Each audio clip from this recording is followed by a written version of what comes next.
আমরা যেটা দেখেছি যে মুখ্যমন্ত্রী মমতা বন্দ্যোপাধ্যায় যখন কেলক কলেজে বক্তৃতা রাখছিলেন তখন বিক্ষোভ দেখানো হয়েছিল। মুখ্যমন্ত্রীর উদ্দেশ্যে প্রশ্ন তোলা সেই চিকিৎসকের বিরুদ্ধে এবার আরো কড়া পদক্ষেপের পথে কাউন্সিল। জোড়া নোটিশে গড়হাজির, এবার পেনাল কমিটিতে হাজিরার নোটিশের প্রস্তুতি। রজত শুভ্র বন্দ্যোপাধ্যায়কে তলবের নোটিশের প্রস্তুতি এবার রাজ্য মেডিকেল কাউন্সিলের। বিদেশেও চিকিৎসায় গাফিলতির কোনো বিষয় থাকলে সেটাও দেখা হবে। চিকিৎসক রজত শুভ্র বন্দ্যোপাধ্যায় নিয়ে এমনই দাবি করছে কাউন্সিল। 2022-23 সালে রাজ্য মেডিকেল কাউন্সিলের রেজিস্ট্রেশন পুনর্নবীকরণের আবেদন করা হয়। রেজিস্ট্রেশন পুনর্নবীকরণ ডিগ্রি আপডেটের জন্য আবেদন করেন চিকিৎসক রজত শুভ্র বন্দ্যোপাধ্যায়। উচ্চতর যোগ্যতার যে ডিগ্রির জন্য আবেদন তা কাউন্সিলে নথিভুক্ত নয়, তার ফলে ডিগ্রি আপডেশন করা হয়নি, দাবি রাজ্য মেডিকেল কাউন্সিল সূত্রে।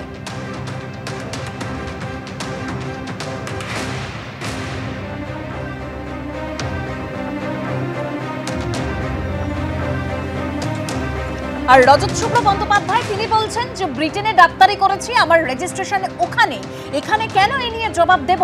আমি তো অবসরও নিয়েছি, তাহলে কেন জবাব দেব? একেবারে প্রশ্ন তুলছেন তিনি, শুনুন।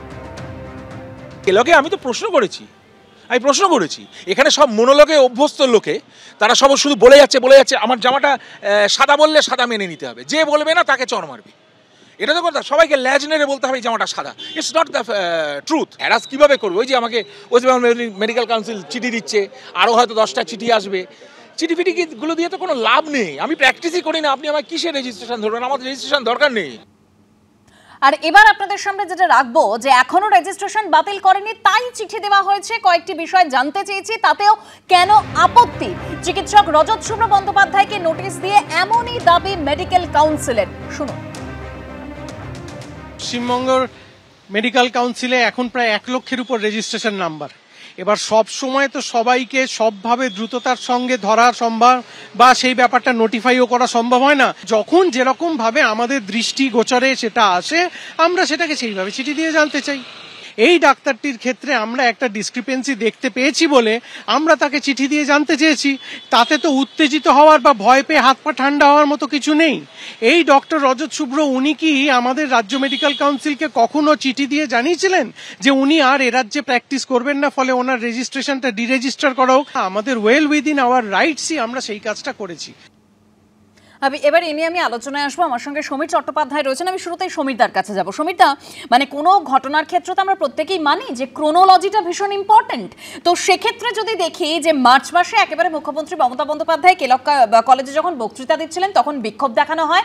সেখানে চিকিৎসক রজত শুভ্র বন্দ্যোপাধ্যায় তিনি মুখ্যমন্ত্রীকে প্রশ্ন করেছিলেন, এবং আমরা কি দেখলাম তারপরেই একেবারে 2রা এপ্রিল তাকে প্রথম নোটিশ পাঠানো হলো।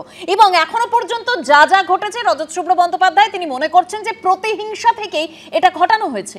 দেখুন, প্রশ্ন করার বা বিক্ষোভ দেখানোর একটা স্থান কাল পাত্র নিশ্চয়ই থাকবে, প্রতিবাদের জায়গা থাকবে। সেখানে একটা পরিষ্কার বলা ছিল যে একটা নির্দিষ্ট সময় কোশ্চেন অ্যান্সার নেওয়া হবে, নিশ্চয়ই আলোচনা করা যাবে। কিন্তু যেভাবে বিক্ষোভে উনি জড়িয়ে পড়েছেন, উনি কিন্তু একজন পেশায় ডাক্তার, এবং শুধু তাই নয়, মুখ্যমন্ত্রী যখন একটা রাজ্যের, তিনি কিন্তু আমাদের সবাইয়ের মুখ্যমন্ত্রী, এবং স্বাভাবিকভাবে ডিগ্রি আপগ্রেডেশন যে কথাটা আপনি বলছেন, সেখানে রাজ্য মেডিকেলের একটা ব্যাপার নিশ্চয়ই আছে। সেটা একটু আগে আপনাদের প্রতিবেদনে একজন ডাক্তারবাবু বলছিলেন। তো স্বাভাবিকভাবে আমি যদি ঠিক থাকি, আমার হাজিরা দিয়ে জিনিসটা পরিষ্কার করে দেওয়ার তো কোনো অসুবিধা নেই। আমি আবারও মনে করি উনি যে পদ্ধতিতে কথা বলছেন এর মধ্যে একটা রাজনৈতিক ছোঁয়া কাজ করছে বলেই আমরা এই ধরনের ঘটনাকে চোখের সামনে দেখতে পেলাম। কোন ধরনের ঘটনা? এই যে সুকান্ত বাবু যাচ্ছেন, উনিও এগিয়ে আসছেন, তিনিও যাচ্ছেন। মানে রজত শুভ্র বন্দ্যোপাধ্যায় তিনি বাড়ি থেকে বেরিয়ে হেঁটে এসে তিনি সুকান্ত মজুমদারের সঙ্গে দেখা করলেন। আমি শ্রদ্ধা সম্মান নিশ্চয়ই জানাবো, কিন্তু যেভাবে মুখ্যমন্ত্রীকে, যেভাবে যখন লন্ডনে মুখ্যমন্ত্রীকে যেভাবে এই ধরনের অনেক ঘটনাই থাকে, প্রধানমন্ত্রীরা বা স্বরাষ্ট্রমন্ত্রীর কাছে গিয়ে কি তার তো একটা প্রোটোকল আছে, তার তো একটা সিস্টেম আছে। আজকে আপনি এই কথা বলতে পারেন না। একটা কোশ্চেন অ্যান্সারের একটা নির্দিষ্ট টাইম ছিল, সেখানে নিশ্চয়ই তার কথাগুলো বলতে পারে। তাছাড়াও এইভাবে যেভাবে করেছে এটা অশোভনীয় বলে আমাদেরও মনে হচ্ছে। আমি 7 টাকা বাড়িয়েছি, বলো তোমার 7 টাকা বাড়ানোর দরকার নেই, আমি এটা ভিডিও শোনালাম, আসলে যে এটা সত্যতা প্রমাণ কি ভিডিও কার কথা এটা কি বলতে চাইছেন বলুন না আমি পরিষ্কার করুন এরকম ফেক ভিডিও না একটু পরিষ্কার করে শোনাতে চাই একটু পরিষ্কার করে করুন কিভাবে পরিষ্কার করে শোনাবো 7 টাকা বাড়িয়েছে আর এটা কি আপনার মুখ্যমন্ত্রী প্রধানমন্ত্রী সম্পর্কে কথা বলছেন দেখুন বিষয়টা হচ্ছে রজত শুভ্র বাবু তিনি প্রশ্ন করেছেন কেলগে প্রশ্ন করা কি অন্যায় যদিও রাজ্যের মুখ্যমন্ত্রীকে সার নিয়ে প্রশ্ন করায় আমরা দেখেছিলাম মাওবাদী আখ্যা পেতে হয়েছিল সুতরাং মুখ্যমন্ত্রীকে প্রশ্ন করা যাবে না প্রধানমন্ত্রীকে করা যায় কত অন্যায় করলে প্রধানমন্ত্রী কোনো প্রশ্ন করা যায় আপনি কোনোদিন করেছেন একটা তিনি বিদেশে ডাক্তারি করেন তাকে এখানে যে আচরণটা আমার রাজ্যে তার সঙ্গে করা হয়েছে আর মুখ্যমন্ত্রী তিনি যেটা করেছেন সেটা শোভনীয় তৃণমূলের প্রতিনিধি উত্তর দিচ্ছেন সুতরাং একটা মানুষ তিনি হেঁটে এসেছেন একজনের সঙ্গে দেখা করতে এসেছেন চিল যেরকম ভাবে শিকার নিয়ে যায় সেইভাবে পুলিশ তুলে নিয়ে গেছে আমাদের আরে দূর আপনারা মানে রজ্জুতে সর্পভ্রম দেখছেন আপনাদের সঙ্গে কি কথা বলা আপনি এইটা উত্তর দিন আরে আপনি এটা উত্তর দিন মাননীয় মুখ্যমন্ত্রী ওখানে বক্তব্যে যে শিডিউল ছিল কথা বলা তারপরেও কেন এই ধরনের আচরণ করা হলো একজন মুখ্যমন্ত্রীকে সেটার জন্য কি অন্য দেশ ব্যবস্থা নিতে পারে একটা বিদেশীদের সম্পর্কে একজন মানুষের সঙ্গে হেঁটে গিয়ে কথা বলছে আপনি সেটার জন্য কি এখানে করতে পারবেন না না সেটা যদি বিদেশী হয় এই দেশের কোন মানুষের সঙ্গে দেখা করতে এসেছিল আর তার সাথে কি দেখা করতে এসেছিল থামিয়ে হেলথ সার্ভিস ডক্টরসের তরফে কি বলা হচ্ছে সেই পার্টটা আপনাদের সামনে রাখবো কারণ তারা বলছেন যে এতদিন পরে ডিগ্রি নিয়ে এত কিছু মনে পড়লো কেন আরজি কর নিয়ে মুখ্যমন্ত্রীকে প্রশ্ন করার প্রতিহিংসা শুনুন আজ যখন অভয়া আন্দোলনের জন্য তার মুখটা সামনে এসছে তিনি একটু পরিচিত হয়ে উঠেছেন এখন হচ্ছে খুঁজে বের করা হচ্ছে যে কার কোথায় কি অসঙ্গতি আছে কি সামান্য ত্রুটি আছে এবং এগুলি নিয়ে তাকে হেনস্থা করা এটা তো গেল মেডিকেল কাউন্সিলকে যে ব্যবহার করে গতকাল হচ্ছে যে আমার একজন চিকিৎসক তাকে হচ্ছে হঠাৎ করে রাস্তা থেকে পুলিশ কেন গ্রেপ্তার করলেন তার কোনো কিন্তু আমাদের কাছে বোধগম্য হলো না যে কেন তাকে গ্রেপ্তার করা হলো এই দুটি ঘটনা কি আমরা মনে করছি যে অভয়া আন্দোলনের সঙ্গে যুক্ত তিনি চিকিৎসক হন তিনি নাগরিক সমাজের অংশ হন তাকে প্রশাসন বলুন চিকিৎসক হলে মেডিকেল কাউন্সিল বা সাধারণ মানুষ এবং চিকিৎসকদের জন্য পুলিশি যে আক্রমণ পুলিশি যে হেনস্থা এই সবটাই চলছে এটা চূড়ান্ত প্রশাসনের তরফ থেকে চূড়ান্ত প্রতিহিংসার পরিচয় ছাড়া আর কিছু না সৈকত গিরি প্রথমত হচ্ছে চূড়ান্ত প্রতিহিংসার রাজনীতি ডাক্তারবাবুকে হেনস্থা করতে হবে যেহেতু ডাক্তারবাবু অভয়াকাণ্ড তিলোত্তমা কাণ্ডের প্রতিবাদে কিছু প্রশ্ন কেলোকে করেছিলেন মাননীয় মুখ্যমন্ত্রীকে গোটা রাজ্য জুড়ে যে পুলিশ অফিসারের মা বোনকে গালিগালাজ করা কেষ্টকে ধরতে পারে না গোটা রাজ্য জুড়ে যে পুলিশ কোথায় বেআইনি বোমা মজুদ রয়েছে তা খুঁজে পায় না যে পুলিশ গোটা রাজ্য জুড়ে কামদুনি গাইগাটা গেদে আর্জি করে ধর্ষকদের খুঁজে পায় না সেই পুলিশ কিনা বীরত্ব দেখিয়ে প্রতিবাদীদের হেনস্থা করে আর খুবই গুরুত্বপূর্ণ যেটা বিষয় যে আরজি করের প্রতিবাদীদের টার্গেট করা হচ্ছে কেন তাহলে কি আরজি করে এমন কিছু বিষয় যা সরকার এখনো চাইছে প্রতিবাদীদের হেনস্থা করার মধ্য দিয়ে ডাক্তারদের ট্রান্সফার করার মধ্য দিয়ে কিংবা থ্রেড কালচারের মধ্য দিয়ে এই অভিজ্ঞ বিরূপাক্ষদের মেডিকেল কাউন্সিল থ্রেড কালচারের ডাক্তার সংগঠনদের যে ভোটাভুটি ছাড়া ছাপ্পা মেরে তৈরি হওয়া তাকে ব্যবহার করা হচ্ছে ডাক্তারদের প্রতিবাদীদের ভয় দেখানোর জন্য এক দুই আজকে সকালটা আমরা শুরু করেছি একটা আলোচনা দিয়ে আমেরিকা বলছে যে যুদ্ধ আটকানোর জন্য আমরা আক্রমণ করেছি এই কলকাতা শহর যুদ্ধ বিরোধী সাম্রাজ্যবাদ বিরোধী প্রতিবাদের শহর গোটা পৃথিবী জুড়ে আমাদের বামপন্থীদের একটাই স্ট্যান্ড আসুন যুদ্ধের বিরুদ্ধে শান্তির পক্ষে মানবতার একেবারে সৈকত গিরি ঠিক যে কথা বলছিলেন যে চূড়ান্ত প্রতিহিংসার রাজনীতি এই প্রতিহিংসার পাটটা কেন আসছে একটু ক্রোনোলজির বিষয়ে চলে যাই অর্থাৎ গত 28 মার্চ একেবারে যখন মুখ্যমন্ত্রী মমতা বন্দ্যোপাধ্যায় কেলক কলেজে বক্তৃতা দিচ্ছিলেন তখন তাকে প্রশ্ন করা হয়েছিল একটু সেই পাটটা দেখুন What about Arji Kar? You are sorry. You know the case is sub judice and also it is central government has taken over. It is not with us. Please don't do politics here. It is not a political state that you can do it with me in my state, not here. And you know better than me the crowdfunding and all. Because when we come and ask you questions in Kolkata, your ministers say we will break your finger. It is absolutely you are lying. Brother, you don't do it, brother. I will give you reply. Wait a minute. I was about to die. This is you here. This is you want to kill me. I was about to die. This is your atrocities.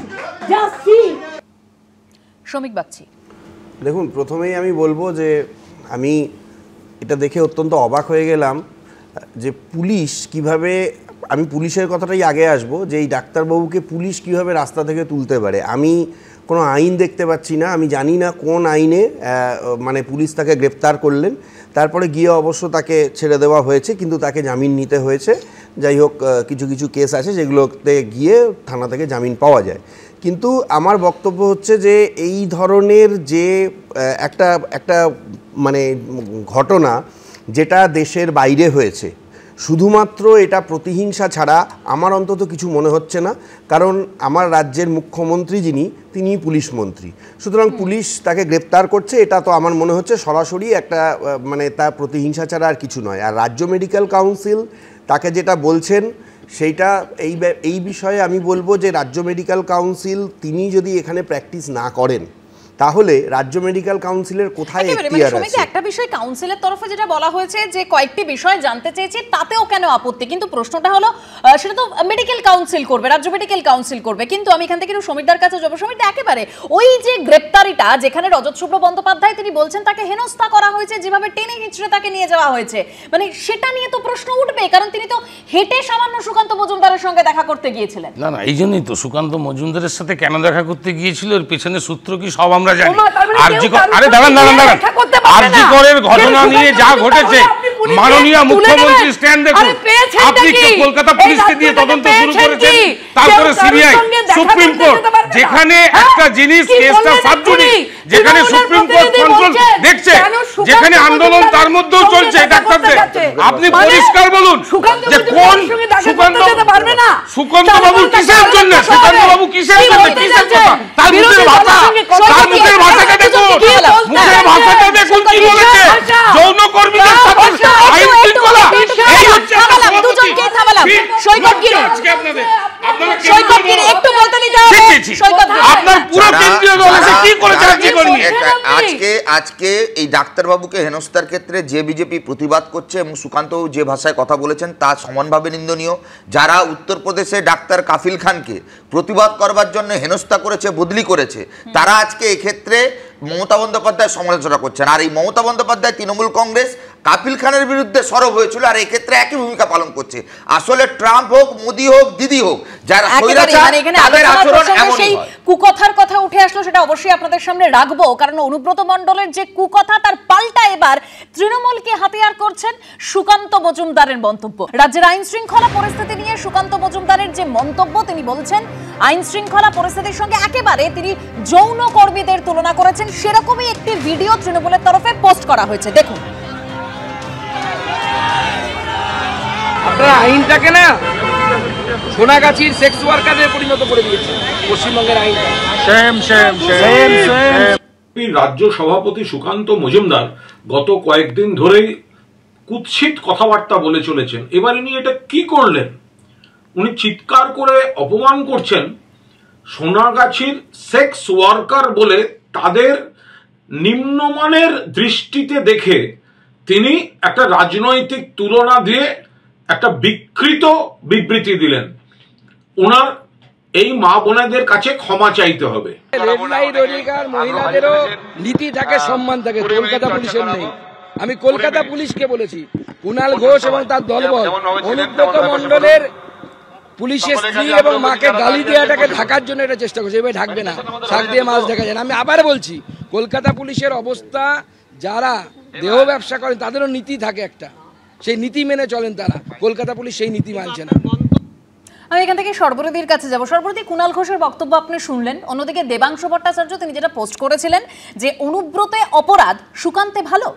না, দেখুন, প্রশ্নটা হচ্ছে যে অনুব্রত বাবু তিনি একজন police অফিসারের পরিবার তুলে নোংরা কুৎসিত ভাষায় কথা বলছেন, অথচ মমতা ব্যানার্জি পুলিশ মন্ত্রী চুপ করে আছেন, বা পুলিশের যারা বড় বড় অফিসার তারা সবাই চুপ করে আছেন। সেটা তৃণমূলের কম্পালশন হতে পারে যে কেন তারা চুপ করে আছেন, কিন্তু এই মানে তৃণমূল কংগ্রেস পার্কস্ট্রিট কাণ্ডে আমরা জানি যে যিনি কাকলি ঘোষ দস্তিদার তার সম্পর্কে, ধর্ষিতার সম্পর্কে বলেছিলেন যে খদ্দেরের সঙ্গে ঝামেলা। সুকান্ত মজুমদারের এই মন্তব্য না বলে দিচ্ছি, ববি হাকিম তিনি রেখা পাত্র সম্পর্কে মাল বলে সম্বোধন করছেন, আর আমার রাজ্যের মুখ্যমন্ত্রী প্রধানমন্ত্রী সম্পর্কে যে দু শব্দের গালাগালটা বলেছেন গোটা পশ্চিমবঙ্গ শুনেছে।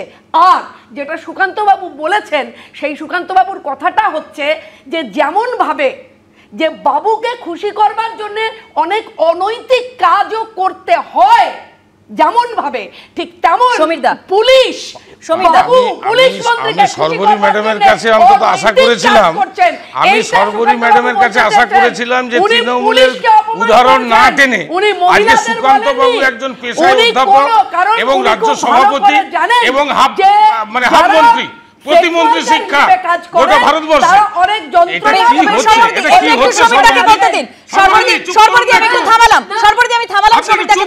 আপনি একটু কৈলাস বিজয় বর্গীয়কে ফোন করে জেনে নিন না নারীরা কোন পোশাক পরবেন, কত সাইজের পোশাক পরবেন। আপনি তো একজন নারী, কথা কম শুনুন আগে।